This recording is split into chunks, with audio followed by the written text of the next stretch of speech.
Or in this example, let's dive into just some more common use cases of filtering on observations, which is with the use of values, specifically the use of comparators in against these values. So if you're searching for observations with values greater than or less than or equal to some value. So starting here, we have a FHIR search for all observations with this specific code. So you can see this over here. So we have observations. We have a value here of 0.1. We have another one that has a value also 0.1. And then we have one for 1.1. So the first thing to note is if we want to search for values, let's go ahead and go to this tab, which is the search parameter section for observations, as you can see here. At the very bottom, what I want to use is value quantity as the search parameter. And what it tells me is that there's all these different comparators that you can use.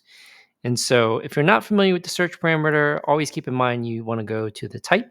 So in this case, this is a quantity type, shows all the different ways of formatting the FHIR search.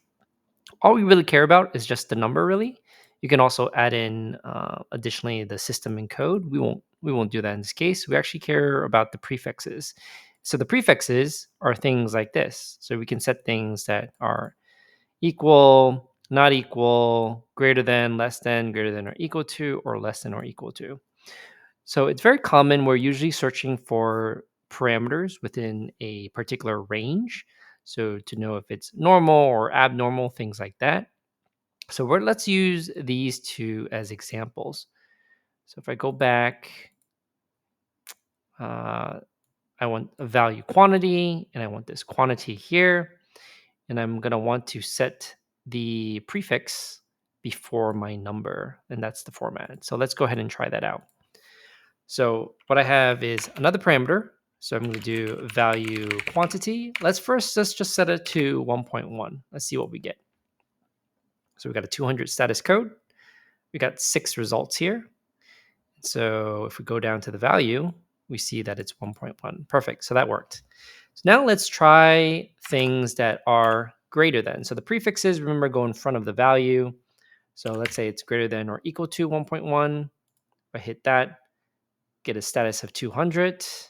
And then we see here, this is greater than or equal to. This is greater than or equal to. This is greater than or equal to. So that's perfect. So again, in the beginning of the video, I said it's very common to do a range.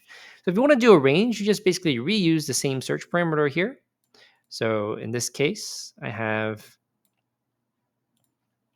another and value quantity.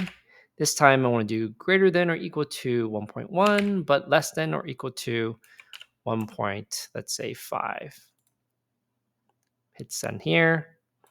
Got a 200 status code. There's 17 matches.